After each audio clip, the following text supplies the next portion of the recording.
G'day guys, welcome to a new episode of Bogans Guide to Wine. I'm Sampy. I'm back in Perth at Fraser's restaurant with Will. You might remember Will from a couple of episodes ago. So he's invited us back. He's going to give us a bit of a feed tonight, which we're pretty stoked about, and thrown out another very interesting looking wine that you've just poured. What have we got here, Will? We've got Ruff Poolside. It's made by Tom Shobrook down in Adelaide Hills, Barossa Valley. It's Syrah, which possibly wasn't his best fruit. He's decided to just give it a quick maceration time, put it straight into the bottle. I suppose it's a man's rosé. It was picked at about 10 Beaumais, so the sugar and the ripeness wasn't there yet, but it's got that nice tannins and nice mouthfeel for a man, I suppose. It's a real interesting looking creature, isn't it? It's really, how would you describe that? It's almost cloudy. Dark, yeah, cloudy, apricot sort of looking colour. It's unfiltered, unfined, just pressed and straight into barrel. Oh, that sounds pretty good. Sounds just like me, unrefined. So I'm assuming it's not terribly alcoholic by the look of those legs there. It looks a little bit, legs looking a little bit thin. No, it was picked at 11 Beaumais, so that means it's only going to ever get 11 or 12%. It's quite low alcohol wine. It was picked quite early in the vintage, so yeah, I would have pegged that probably at 12. So let's find out exactly what it is.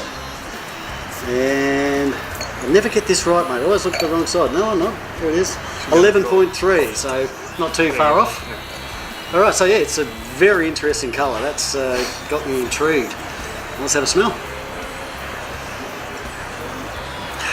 Okay, it's pretty light on with the smell, isn't it? It's probably just because it's a little bit cold, maybe. Yeah, it is. It's nice red berries coming out of it still. It's quite fruity, quite sweet. Yeah, it's strawberries. Strawberries. I think that's what I was trying to put my finger on there. It really, like I say, it really smells like that raw fruit sort of thing that you were sort of describing. So let's have a crack. Nice fresh berries.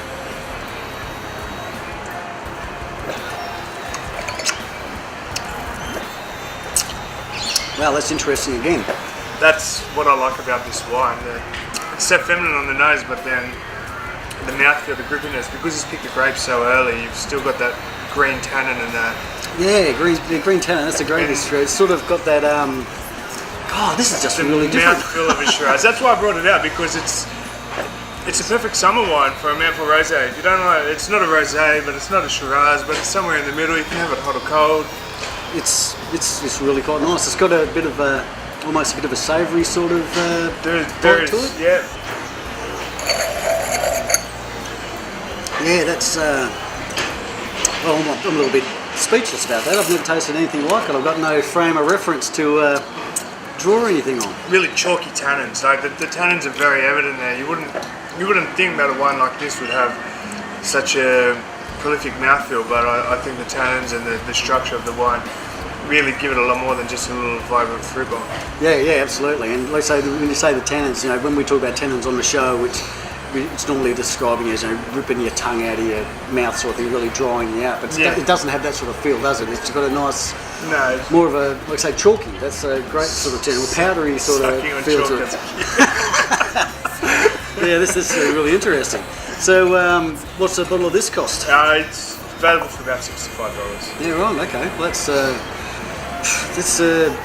I'm just gobsmacked. This is a really interesting sort of wine. I've never come across anything like this before in my life. So, Poolside. So, do you know much about this? By Tommy Ruff. Do you know Tommy much Ruff, about Tommy Shobrook. Yeah, he's part of the natural wine selection in the Barossa. Him and there's a couple other guys, Jermaine Lucy. They really take things back down to the natural, the way wine used to be made. Very experimental, I suppose. He's not afraid to do new things and we'll do old things. Push the boundaries, I suppose, with what he does. Yeah, he's got quite a few interesting wines in his lineup. Hopefully I'll give you a couple more tonight. There's a couple more interesting things in there, but this one he came in the other day and showed me this, and I was like, I think I'll drink a lot of this over the summer. Yeah, it'd be really nice to have, like say, on a nice warm summer's day. So we've done a couple of rosé episodes in the past, and it's always been very fruity, basically just like a strong white wine that's just got a little bit of tinge to the colour sort of thing. Yeah. But this is masculine rosé. It's a Excellent sort of term. I like that. Once again, I just can't get past that colour. That's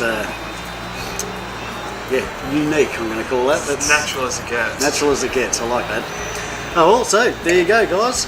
Once again, come down to Fraser's, catch up with Will. Grab yourself a bottle of this. It's might not be to everybody's sort of taste. You know, it's not the fruit bomb sort of stuff that we normally knock out, but geez, it's really interesting and bloody. I don't want to use the word tasty because it doesn't have that fruit bomb thing. It's just got a real. It's just unique, man. Just got to come and try this out. It's just a really trippy sort of thing to taste. It's well recommended. So $65 at a restaurant as quality as Fraser's is. That's good buying, I'd say. So get down to Fraser's, say good day to Will. Come try this Poolside Syrah. Get in ya.